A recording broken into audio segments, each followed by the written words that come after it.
Assalamualaikum warahmatullahi wabarakatuh. Hai everyone, perkenalkan nama saya Arisa Fitria Jasmine Putri dari Fakultas Hukum Universitas Bangka Belitung. Di video kali ini, saya akan menyampaikan mengenai ringkasan Undang-Undang Nomor 7 Tahun 2021 tentang harmonisasi peraturan perpajakan. Baiklah, tidak perlu berlama-lama lagi, mari kita simak pembahasan kali ini. Let's go! Berdasarkan Undang-Undang Nomor 7 Tahun 2021 tentang harmonisasi peraturan perpajakan, setiap wajib pajak dan perusahaan yang dikenai pajak yang telah memenuhi persyaratan secara subjektif maupun secara objektif sesuai dengan peraturan perundang-undangan perpajakan wajib mendaftarkan diri pada kantor Direktorat Jenderal Pajak dan akan mendapatkan nomor pokok wajib pajak. Penghapusan nomor pokok wajib pajak dapat dilakukan oleh Direktur Jenderal Pajak apabila diajukan permohonan penghapusan nomor pokok wajib pajak oleh wajib pajak atau ahli waris apabila wajib pajak sudah tidak memenuhi persyaratan secara subjektif dan secara objektif sesuai dengan ketentuan peraturan perundang-undangan perpajakan. Wajib pajak dilikuidasi karena penghentian atau penggabungan usaha. Wajib pajak berusaha menghentikan kegiatan usahanya di Indonesia atau dianggap perlu oleh Direktur Jenderal Pajak untuk menghapuskan nomor pokok wajib pajak dari wajib pajak yang sudah tidak memenuhi persyaratan secara objektif dan secara subjektif sesuai dengan ketentuan peraturan perundang-undangan perpajakan. Dengan itu, Direktur Jenderal Pajak dapat melakukan penghapusan nomor pokok wajib pajak kepada wajib pajak. Direktur Jenderal Pajak dapat menerbitkan surat tagihan pajak apabila pajak penghasilan dalam tahun berjalan tidak atau kurang dibayar. Dari hasil penelitian terdapat kekurangan pembayaran pajak sebagai akibat dari tulisan salah atau adanya salah hitung. Wajib pajak dikenai sanksi administrasi berupa denda dan atau bunga. Pengusaha yang telah menjadi pengusaha kena pajak tetapi tidak membuat faktur pajak atau terlambat membuat faktur pajak. Pengusaha yang telah menjadi pengusaha kena pajak yang tidak mengisi faktur pajak secara lengkap selain identitas pembeli, barang kena pajak atau penerima jasa kena pajak serta nama tanda tangan dalam hal penyerahan dilakukan oleh pengusaha kena pajak perdagangan eceran. Terdapat imbalan bunga yang seharusnya tidak diberikan kepada wajib pajak yang menunjukkan adanya imbalan bunga yang seharusnya tidak diberikan kepada wajib pajak. Atau terdapat jumlah pajak yang tidak atau kurang dibayar dalam jangka waktu sesuai dengan persetujuan untuk mengangsur atau menunda pembayaran pajak. Jika terjadi hal-hal tersebut, Direktur Jenderal Pajak dapat menerbitkan surat tagihan pajak kepada wajib pajak dan atau pengusaha kena pajak. Surat tagihan pajak mempunyai kekuatan hukum yang sama dengan surat ketetapan pajak.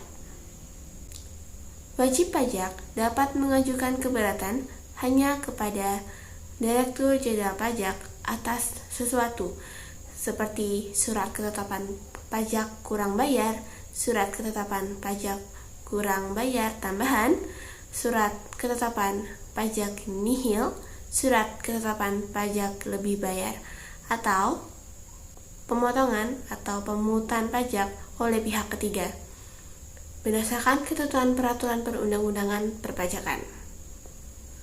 Keberatan diajukan secara tertulis dalam bahasa Indonesia dengan mengemukakan jumlah pajak yang terutang, jumlah pajak yang dipotong atau dipungut, atau jumlah rugi menurut perhitungan wajib pajak dengan disertai alasan yang menjadi dasar penghitungan. Wajib pajak dapat mengajukan permohonan banding hanya kepada Badan Peradilan Pajak atas surat keputusan keberatan. Keputusan pengadilan pajak merupakan putusan pengadilan khusus di lingkungan peradilan tata usaha negara.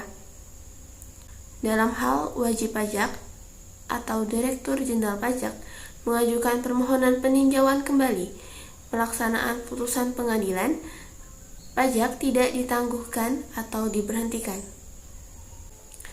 Direktur Jenderal Pajak berdasarkan informasi, data, dan laporan dan pengaduan berwenang melakukan pemeriksaan bukti permulaan sebelum dilakukan penyidikan tindak pidana di bidang perpajakan. Pemeriksaan bukti permulaan dilaksanakan oleh pejabat penyidik, pegawai negeri sipil di lingkungan Direktorat Jenderal Pajak yang menerima surat perintah pemeriksaan bukti permulaan. Dalam hal ini, terdapat indikasi tindak pidana di bidang perpajakan yang menyangkut petugas Direktorat Jenderal Pajak. Menteri Keuangan dapat menugasi unit pemeriksaan internal di lingkungan Kementerian Keuangan untuk melakukan pemeriksaan bukti permulaan. Apabila dari bukti permulaan ditemukan unsur tindak pidana korupsi, pegawai Direktorat Jenderal Pajak yang tersangkut wajib diproses menurut ketentuan hukum tindak pidana korupsi. Yang menjadi objek pajak adalah penghasilan, yaitu setiap tambahan kemampuan ekonomis yang diterima atau diperoleh wajib pajak, baik yang berasal dari Indonesia maupun dari luar Indonesia, yang dapat dipakai untuk konsumsi atau untuk menambah kekayaan wajib pajak yang bersangkutan dengan nama dan dalam bentuk apapun, termasuk penggantian atau imbalan berkenaan dalam pekerjaan atau jasa yang diterima atau diperoleh, hadiah dari undian atau pekerjaan atau kegiatan dan penghargaan, laba usaha, keuntungan karena penjualan atau karena pengalihan harta, penerimaan kembali pembayaran pajak yang telah dibebankan sebagai biaya atau pembayaran tambahan pengembalian pajak, bunga termasuk premium atau imbalan karena jaminan pengembalian utang, dividen dengan nama dan dalam bentuk apapun, termasuk dividen dari perusahaan asuransi kepada pemegang polis, selisih kurs mata uang asing, imbalan atas penggunaan hak, sewa, dan penghasilan lain sehubungan dengan penggunaan harta, penerimaan dan perolehan pembayaran berkala, keuntungan karena pembebasan utang kecuali sampai dengan jumlah tertentu yang ditetapkan dengan peraturan pemerintah, selisih lebih karena penilaian kembali aktiva, premi asuransi, iuran yang diterima atau diperoleh perkumpulan dari anggotanya yang terdiri dari wajib pajak yang menjalankan usaha atau pekerjaan bebas, tambahan kekayaan neto yang berasal dari penghasilan yang belum dikenakan pajak, penghasilan dari usaha berbasis syariah, imbalan bunga, surplus Bank Indonesia. Itulah yang menjadi objek dalam pajak penghasilan. Pajak karbon dikenakan atas emisi karbon yang memberikan dampak negatif bagi lingkungan hidup. Pengenaan pajak karbon dilakukan dengan memperhatikan peta jalan pajak karbon dan atau peta jalan pasar karbon.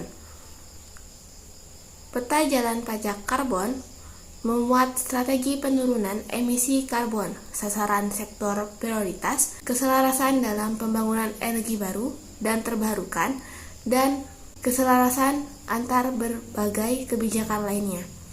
Tarif pajak karbon ditetapkan lebih tinggi atau sama dengan harga karbon di pasar karbon per kilo karbon dioksida ekuivalen atau satuan yang setara.